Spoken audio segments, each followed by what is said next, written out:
The series opens with one of our protagonists, Maggie overlooking the island of Manhattan in a post-apocalyptic world. Several years after the breakout of a worldwide zombie pandemic, nature has taken over Manhattan. The zombies, referred to as walkers, shamble towards living humans and other creatures to eat them. They are attracted to noise and to scents, including the scent of humans. Humans that are bitten or scratched by walkers die and become walkers themselves. When the pandemic became out of control, the military blew up the bridges to the island to contain the chaos. Now it's home to well over 1 million walkers. Meanwhile, Maggie is clearly in distress over something and kills a walker with all the rage that's pent up inside her. After a few hours at a bar in a motel, Maggie drunkenly flirts with the bartender to get information out of him. She lies to him about her cabin getting overrun by walkers. Seduced by her, the bartender reveals there's a guy living at the motel that specializes in taking care of this type of problem. Maggie then searches the rooms to get more information on this guy, but she gets caught by the people running the motel before she can investigate more. They suspect she was sent by someone named Vasquez from down the road, but it's clear what Maggie's ulterior motive is. She came for a man named Negan, who was hiding out in the motel room with a young girl named Ginny. Deploying a blade from her boot, Maggie stabs the bar owner in the back and quickly subdues the 3 others. Right then, Negan enters the bar, drawn by the commotion. However, as soon as he sees Maggie seeing Maggie, Negan flees, aided by the silent young girl, Ginny. Several years ago, Negan was the leader of a group named the Saviors. He used his authority and resources to subjugate other communities and gather tribute in exchange for protection against walkers. After a war against the militia, a group formed by his formerly subjugated communities, he was defeated. A new leader took charge of the Saviors, and Negan was sentenced to life imprisonment. Maggie was one of the 4 co-leaders of the militia. During the height of his powers as the leader of the Saviors, Negan had brutally murdered Maggie's husband, Glenn, which cemented her hatred for Negan. However, as the world kept on being ravaged by the zombie apocalypse, the two had to work together a few times for the greater good of their communities. In the present timeline, it has been a few years since the two have met each other. Currently, Maggie manages to catch Negan, and the two have a conversation. Negan's wanted by the marshals at New Babylon, a settlement not far from where they are currently stationed. He's got his face printed on wanted posters and holds onto one such poster for safekeeping. No matter how much time has passed, Maggie and Negan are still at odds with one another. While Negan is still as playful and charismatic as ever, Maggie is cold as ice. He refers to Maggie as an old acquaintance to Ginny while also mysteriously brushing off Maggie's inquiry about his wife Annie and their kid. Soon afterwards, Maggie tells Negan a tale about her old community named Hilltop. It got raided by a Manhattan-based group led by a man named the Croat. The group stole all their grain, took her kid Herschel Jr., and are coming back for more every month. It's revealed the Croat once followed Negan as a savior, and is still practicing the Savior's way of life to this day. Even Negan, who has a long history of violence, recalls the Croat being exceptionally insane. Thus, Negan and Maggie make a plan to help each other as long as Ginny gets to live at Hilltop. Outside New Babylon, 2 walkers are hung by their necks on display. Whatever this settlement is, they're big on law and order and punishing as they see fit.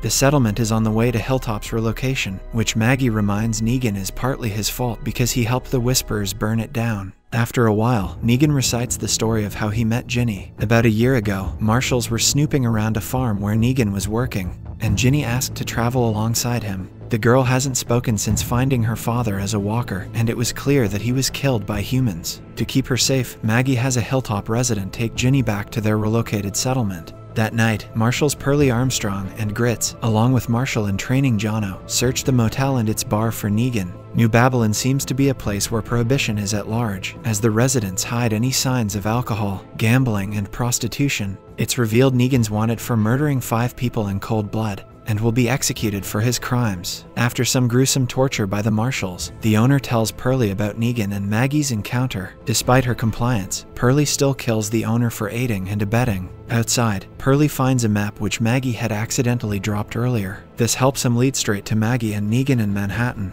Meanwhile, Maggie has nightmares over Negan murdering her husband Glenn with a baseball bat, intersected with flashbacks of her teenage son Herschel being taken by the Croat. The two have their usual back and forth banter about killing each other and paying for their past sins. However, it ends between them. They both accept that they need each other to fix their unique problems. At the Hudson River, Maggie and Negan take Jono captive. They disagree on what to do with him. Maggie wants to use him as insurance, whereas Negan wants to kill him straight away. But, after a bit of discussion, they mutually agree to Maggie's idea. The city is awfully quiet for supposedly being infested with walkers, but the crew of Maggie, Jono, and Negan discovers where the dead have been hiding. Suddenly, walkers begin to rain from the top floors of the buildings. To add to their problems, a truck blasting music is leading a horde of walkers straight to Maggie and Negan's way. The three attempt to hide behind a mountain of garbage, but realize they've invaded the home of hundreds of angry roaches. Out of options, the three hide in a laundromat where Pearlie and Grits, along with a dozen walkers or so, find them. The standoff ends with Negan and Maggie escaping,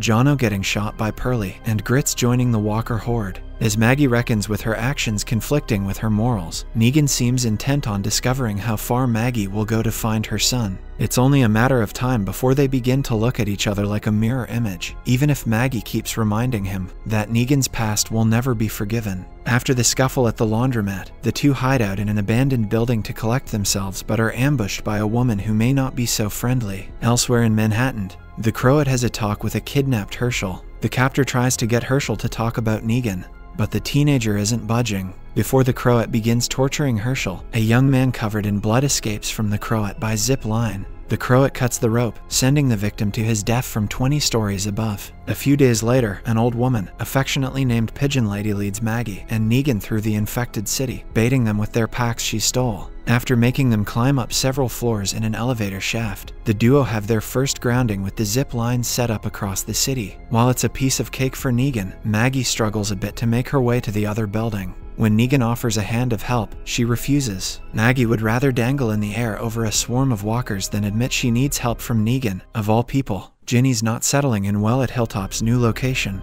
It's obvious she would rather be with Negan than a bunch of strangers, and is already suspecting something fishy might be going on. She notices a man peeping into a grain bin, which should be empty since the Croats people took all of theirs. Although Hilltop has been through some rough patches over the years, the new location is set up pretty nicely, all things considered. There are plenty of survivors getting their hands dirty to help the place thrive, and there's even a school that kids attend. Back in Manhattan, Pigeon Lady is snooping through Maggie and Negan's stuff. Maggie takes offense to it, whereas Negan couldn't care less. In fact, he's willing to make a trade with her. Even though she doesn't speak English, Esther warns the duo to avoid the building with smoke. It doesn't take a polyglot to know that the building means bad business. She takes Maggie and Negan to her people, which include the paranoid couple Amaya and Tommaso. They call Pigeon Lady by the name Esther. Maggie and Negan deduce that they're not with the Croats, and try to make a deal with them so they don't get shot by their strange drill weapon. Maggie lies and says that they're just passing through to get to a settlement in Canada, but Amaya calls her bluff. Maggie's good at many things,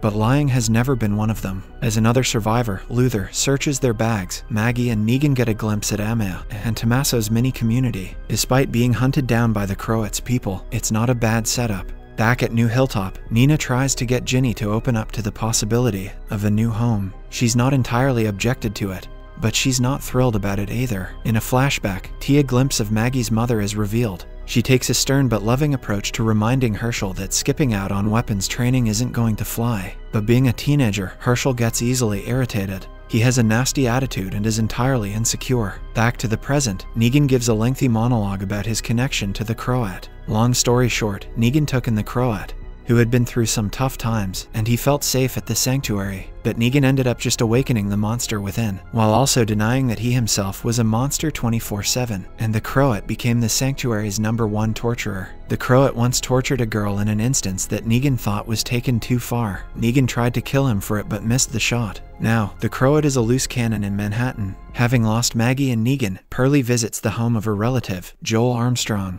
But when he gets there, he finds that the apartment has been abandoned for some time, and that Joel committed suicide. When he leaves the building, he gets stuck in one of the Croats' crafty traps. The Croats' marauders, called the Burazi, are raiding Amaya and Tommaso's community. Tommaso is ready to ditch Maggie and Negan, believing they drew the Burazi to them. Seeing they have no choice, Amaya and Tommaso set Maggie and Negan free. Maggie isn't quite ready to hit the road. She wants to confront the Burazi to get more information about her son's location. But that sort of gets thrown out the window once she sees how outnumbered she is. Unfortunately, Esther is murdered by a member of the Burazi. Negan gets revenge on Esther because he apparently had a soft spot for her. Or perhaps he'd rather release some steam that he's been suppressing on his trip with Maggie. He makes a show out of torturing and killing the Burazi member in front of others, shoving his head through the glass and gutting him over the balcony. The old Negan is still in there, and it only takes a small window to let him out. Maggie, meanwhile, doesn't seem too bothered by his over-the-top performance. At night, everyone regroups after losing their home to the Bureauzi. Maggie and Negan have found new allies and tell the truth about their real intentions in Manhattan. Emma and Tommaso are up for helping Maggie find the Croat and Herschel, but warn them that they'll probably die in the process. But another survivor has already found the Croat first. Pearlie is taken by the Croat and his crew. The Croat reassures him that he's safe now, but he might be just as bad a liar as Maggie. The scene then shifts to a flashback of Negan begging Ginny to talk so they can communicate signals of danger. Negan's also in a cowboy hat, which feels out of character but too hilarious to not accept. Ginny lost her stuffed dinosaur toy, which will come into importance later in the episode. In the present day, Ginny arrives in Manhattan. Maggie, Negan, Emma, Tommaso, and Luther are hiding in an alley where a deer is looking for food. Emma rattles 2 antlers to catch the deer's attention before Tommaso kills it. As Luther skins and butchers the deer for dinner later, Emma tells the story of how she and Tommaso survived the first few weeks of the outbreak. The military blew up the bridges and tunnels, leaving them in a death trap. They were doing fine until the Croat showed up trying to create the Sanctuary 2.0 in an attempt to keep all the natives safe. The Croat's a little confused, but he's got the spirit. As history has proven, anybody who doesn't join the Croat becomes targets because it's kill or be killed in his world. Elsewhere, Ginny eventually makes it across the Hudson River and heads into the heart of the city. The only way to get to the Croat is through what must be thousands of walkers surrounding a stadium, which is the Croat's base. They're drawn in by the sound of music blasting from Macy's Thanksgiving Day parade floats. Maggie and Negan figure that if Tommaso managed to escape the Croat's Alcatraz, then there must be a way in. Emma is down for showing Maggie and Negan a way in, but Luther and Tommaso are hesitant. After all, they've lost a lot of people over the years, and their numbers are dwindling every time the Bureauzi finds them. Negan manages to get everyone on board with a speech about Alexandria and the other communities defeating the Saviors, without mentioning his part in all of it. Pearlie is welcomed in handcuffs by the Croat in the stadium, which has some gruesome experiments. Dead bodies are shoved in vats of mysterious liquid that looks like a mad scientist's lab. Back at Maggie and Negan's temporary base, Tommaso draws out a map of the stadium and hidden tunnels in Penn Station that weren't blown to pieces. Maggie ends up spilling the beans that Negan and the Croat have a complicated history, which the rest are rightfully suspicious of. But Maggie defends Negan and proposes using him as bait to lure the Croat out into the open. Luther is the most apprehensive out of all of them. His people are being put at risk for a stranger, and he doesn't even think Herschel's alive. Admittedly, Luther does have a point that can't be argued against. Would Maggie or Negan do the same if it were the other way around? The Croat attempts to have a nice meal with Pearlie, who isn't thrilled about being his prisoner. The Croat explains that before the apocalypse, he worked in alternative energy which has become useful today. When the dead bodies break down, they produce methane gas that can be pressured into liquid fuel. The Croat finds a maggot in his meat and kills his server. Maggie looks through a box of family photos that includes a drawing of Glenn and her father's watch. Negan interrupts her alone time to give her a baseball cap that she can gift Herschel when they reunite. Maggie admits that she and Herschel had a falling out before he was kidnapped, and that their relationship was on the brink of collapsing. Now the only memories that she has of him and everyone she ever loved are in a box, tucked away in a backpack. Negan also opens up about the whereabouts of his wife Annie